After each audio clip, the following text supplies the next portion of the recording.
Welcome to Park Avenue Plastic Surgery Class, the podcast where we explore controversies and breaking issues in plastic surgery. I'm your co-host, Summer Hardy, a clinical assistant at Bass Plastic Surgery in New York City. I'm excited to be here with Dr. Lawrence Bass, Park Avenue plastic surgeon, educator, and technology innovator. Today's episode is number 3 in our Facelift series, Facial Aging. What are principles involved in facial aging, and why are they important? Surgery is all about anatomy and structure, so it's really important to understand normal, youthful anatomy and then understand how that changes with age. That teaches us how to restore it to a youthful state.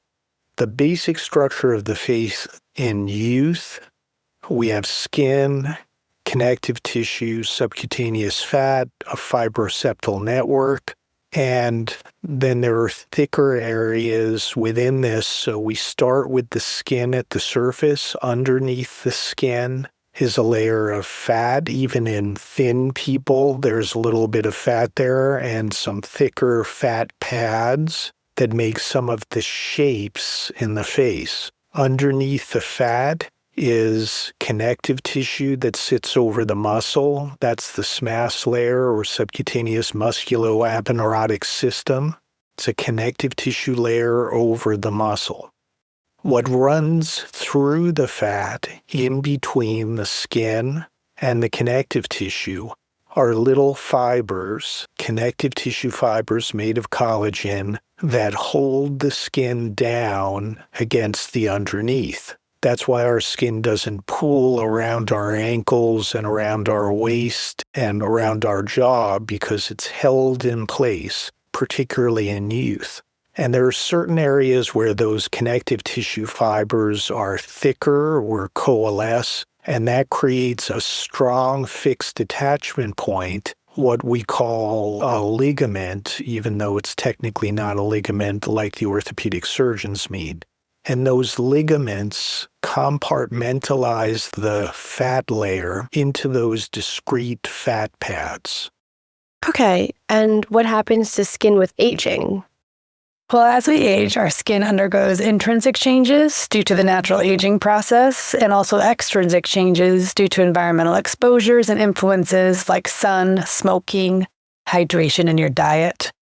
Over time, our skin produces less collagen and elastin, leading to laxity, and it also thins as we age, making it more prone to wrinkles. We see all these changes below the skin and in deeper structures of the face as well as we age. So Dr. Edinger has just outlined a multitude of factors that are affecting our face, that affect the aging appearance of the face. In the old days, we thought it was just the skin becoming less elastic, but now we understand that there are many other things involved, and that means we have to engage with those anatomic structures and the changes in those structures if we want to restore the face. That makes sense. So what are these changes in the rest of the facial structures? When we start out in youth, but grown up, let's say in our 20s, we have typically the baby face. Most people in their 20s still have a lot of fullness in the face. And we recognize unconsciously, just when we glance at someone, that that person is young. As we age, start to come out of our 20s, we start to lose fat in the face. And that means we're losing volume. Our shape is changing, flattening. We're losing some of the projection, particularly early on in the midface, but eventually everywhere. And that progresses at first to a little more sculpted look. In our 30s, we typically have a little more angular, sculpted look to the face. That may be our best look. But the problem is the fat loss doesn't stop. It continues. And it eventually becomes too much of a good thing.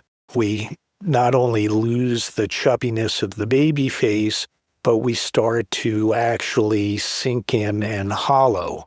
And if we think of people who are very much older, you see that worn, haggard, and hollowed out look that the face assumes with the extremes of age.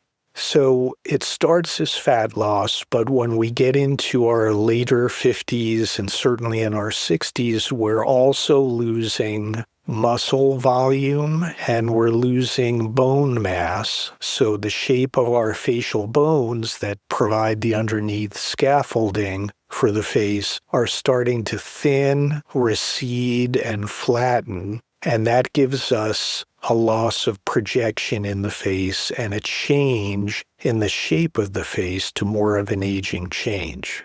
In addition to that, later progression of loss of fat means that we get an emptying or a volume loss as well as a descent of fat pads. But the important thing to understand is that each fat pad loses a different amount and descends a different amount. And in addition to the fat pads changing, we get atrophy of those ligaments or connective tissue fibers. They become less elastic, and we believe they lengthen or stretch out. And that contributes to sagging of the fat that was up in certain places, like against our cheekbone, that now sags down lower and creates sags, bags, bulges in the face that are noticeable as aging changes and not a youthful shape.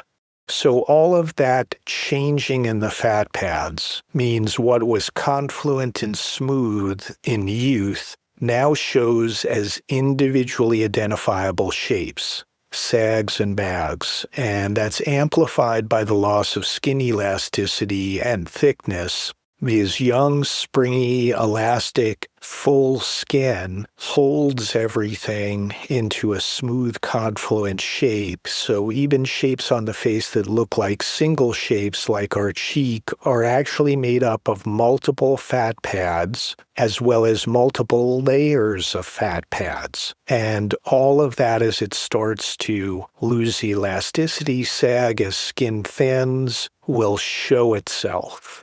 Everything changes: the skin, the connective tissue or SMAS layer, muscle, and bone. So overall, you're getting a change between the skin and the SMAS, and you're getting a change in the amount of volume that's interposed between those two tissue layers. And these altered relationships between the layers in conjunction with the volume loss are the main culprits of an aging appearance in the face. Thank you for outlining all those changes, Dr. Bass. Are there any other changes to consider? We also see a separation in the neck platysmal muscle that we refer to as a diastasis, where that midline muscle edge begins to separate and can lead to platysmal banding and a more obtuse angle below the neck over time. Okay, so I'm starting to get a handle on the aging changes on the inside. What does that translate to in what we see on the outside? On the outside, patients will notice all of the things that bother patients and prompt them to potentially seek out a facelift surgery. So we'll see deepening of nasolabial folds, jowling, marionette lines, platysmal banding, skin laxity, hollowing with loss of volume. So the face takes on a more rectangular shape as it ages, in contrast to the softer heart-shaped face of the youth as well. Right, that's sort of a squaring out of the face. Normally, our cheekbone area is the widest part of the face in youth. The youthful face kind of looks like an upside-down egg with the thin part on the bottom and the wider part on top. As we age and everything sags down, the mid-portion narrows, flattens, and loses projection, and the bottom part widens out, and we come to that more rectangular appearance. Okay, and now time for takeaways. Aging changes in the face are going on from early on in our adult face in our 20s. And some of those early changes give us a little more definition in our appearance. However, with the progression of aging, the accumulation of volume loss in the fat loosens our face and also changes our facial shape, as you just heard Dr. Edinger describe. So restoring a youthful face ends up being about restoring all of the tissue layers as needed, restoring fat into the face, repositioning fat in the face, repositioning connective tissue elements like the SMAS layer, and repositioning skin. The thing that facelifting does not address is the quality of the skin, so it gets positioned back to its youthful location, but we're not changing the quality of the skin in terms of its texture, elasticity, thickness, and that requires a separate set of treatments to broaden out the scope of the rejuvenation that's taking place. Thank you, Dr. Bass and Dr. Edinger, for providing so much insight into facial aging, an essential background for understanding how Facelift approaches these changes. Watch for our next episode in the Facelift series, Facelift Fears, to find out why people are afraid of the facelift. Thank you for listening to the Park Avenue Plastic Surgery Class podcast. Follow us on Apple Podcasts, write a review, and share the show with your friends. Be sure to join us next time to avoid missing all the great content that is coming your way. If you want to contact us with comments or questions, we'd love to hear from you. Send us an email at podcast@drbass.net or DM us on Instagram at drbassnyc.